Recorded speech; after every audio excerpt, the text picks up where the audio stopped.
often is speaking about the importance of what we like to call the 3 C's.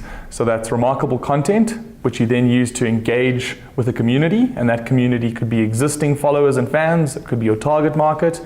And once you've pieced those 2 elements together, that's when you can really start having an impact on commerce, on sales, on downloads, on adoption of your brand or service. And it's really important that we start moving humans emotionally with our storytelling as brands, whether we're franchisees, franchisors, multinational brands, whatever that may be. It's really important to create that engaged emotional connection with human beings, because that's who we are selling to.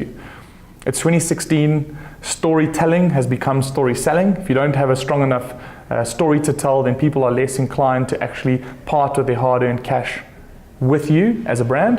And also in this instance, it's really important that when we're playing in spaces where we're dealing with margins that are very small, it's not just about price anymore. It's not just about pushing people over the line with having a price war. It's about what does your brand make them feel, and how do they see it as an extension of themselves. So the 3 C's are really important in today's marketing environment. So remarkable content is how you need to start. Think about when a street pole catches your eye when you're driving down the road. So that's how a tweet needs to function. That's how a Facebook post needs to function. If it's not remarkable enough to get you rubbernecking, then you need to do more with that. You can't just aim to tick boxes and post things online. Why are you posting online? So remarkable content, whether it be written form, video form, or text and even GIF form, it has to be remarkable.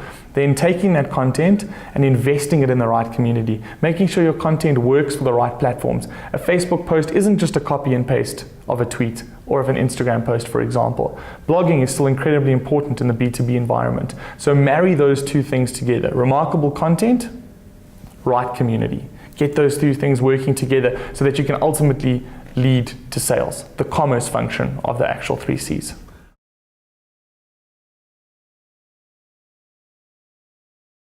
The one thing that we really pride ourselves on is the fact that we really understand customers. So the more digital savvy we become, the more we crave human interaction. So it isn't just about posting content and trying to broadcast content online. What are you doing in the real world to engage those customers? So think about activation, think about mobilizing people offline so that you can engage with them, you can document that story, and then you can take that content and seed it through the various channels, be it YouTube, Facebook video, Twitter, or whatever suits your brand and your target market. And then when you get those 2 elements working so well together, that's when you even amplify the emotional experience that much further. People want to engage with you in the real world. They want to see, they want to touch, they want to feel, because that stuff now, with all this digital noise and interference that we're exposed to on a daily basis, human engagement and connection and interactions is super important.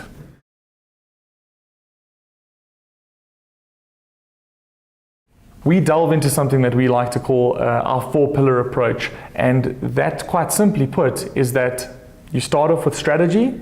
Who are you engaging with? Like who are you engaging with? What is the target market? Where do they visit? What do they read? What do they engage with at media level? And by understanding that headspace of those individuals from a strategic point of view, that can inform what content should be created. This is something that it can work both ways, up and down, from franchisee to franchisor or vice versa. But it's really important to understand what is the headspace of your customer and where are they consuming their media. From that understanding and that insight, that's when content can and should be developed. That content should be social media, it could be radio, it could be TV. So it's really important to understand the environment in which that audience is playing so that the appropriate content can be developed accordingly.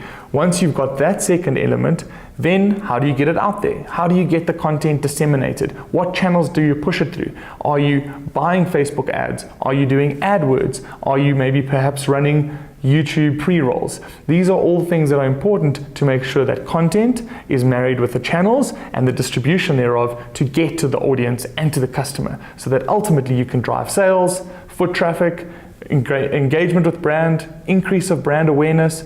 But finally, when you get to the stage of having done all of this stuff, it's important that your reporting ties in with all of these elements. Because what does success look like to you? Success is different to all brands and to all industries in which you operate. So it's important to see what your metrics are that lead to success, because digital is the most measurable media. Is it click-throughs? Is it visits to your site? Is it downloads of your app?